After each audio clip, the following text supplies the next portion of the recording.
¿Qué tal, gente? Hoy vamos a armar la SPAD de Academy en escala 1.72, un caza biplano de la Primera Guerra Mundial, desarrollado en Francia y utilizado por muchos países, entre ellos Estados Unidos, que es la versión que nos ofrece este kit. Parece ser un armado bastante simple. Estas son las calcomanías incluidas. Van a notar que este avión lleva esvásticas. Recuerden que en la Primera Guerra Mundial este símbolo no tenía el mismo significado que tiene hoy. Muchos países lo utilizaban como un símbolo de buena suerte o de prosperidad. Las piezas se ven bien, son pocas y tienen lindo detalle, lo mismo que ya veníamos viendo con otros kits de Academy. Vamos a empezar uniendo ambas mitades del fuselaje y colocando los estabilizadores traseros. Luego pasamos a colocar las alas y ya podemos ponerle el tren de aterrizaje. Las ruedas las vamos a colocar después, cuando ya estén pintadas. Y para las piezas que van entre las alas, lo que hice fue ir colocando de a pares y los iba acomodando utilizando la pieza de arriba, así todos quedaban en el lugar correcto. Ahora, normalmente siempre termino de hacer los aviones, de armarlos por completo y luego los pinto. Pero en este caso, con los biplanos me resulta más fácil pintarlo antes de terminar de unir todo, porque si no se complica acceder al espacio que hay entre las alas.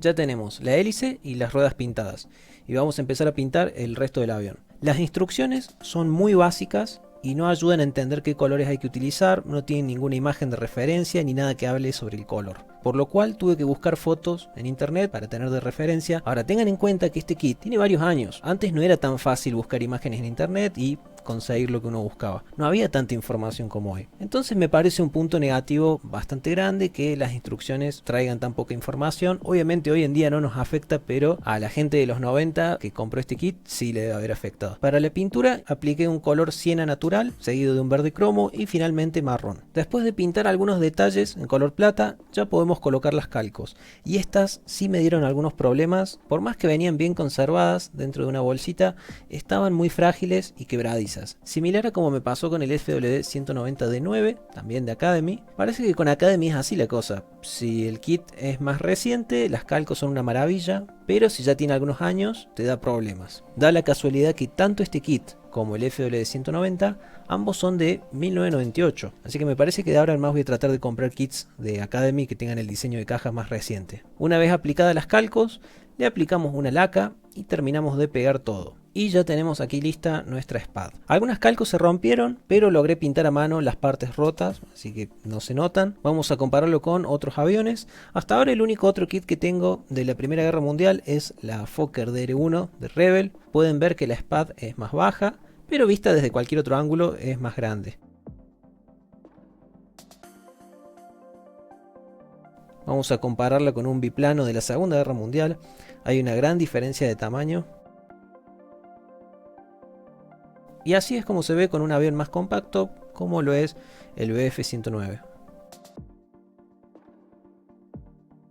Muy lindo kit, la verdad que disfruté mucho armarlo. Fue divertido, es simple, pero a la vez detallado. Los únicos aspectos negativos serían, por un lado, lo de las calcos, que seguramente si consiguen una versión más reciente puedan evitar este problema. El manual, que no tiene casi nada de información para guiarte con la pintura. Y otro problema que tuvo en común con el FWD 190 que mencionamos antes, es que la hélice raspa contra el fuselaje, queda demasiado cerca. Van a ver que ya se ha raspado algo de la pintura. Pero aún con estos problemas, yo sí se los recomiendo. Es un kit que se consigue muy barato, a diferencia de la Fokker DR-1 donde me sentía robado. Acá siento que realmente vale lo que pagué. Van a encontrarlo a la mitad de lo que vale un caza promedio de la Segunda Guerra Mundial. Así que en resumen eso, es un kit con algunos problemitas, pero detallado, barato y divertido de hacer. Pronto vamos a ver también la Sopwith Camel, que también es de la marca Academy. Pero para el próximo video vamos a ver al ganador de la encuesta, el Heinkel 111.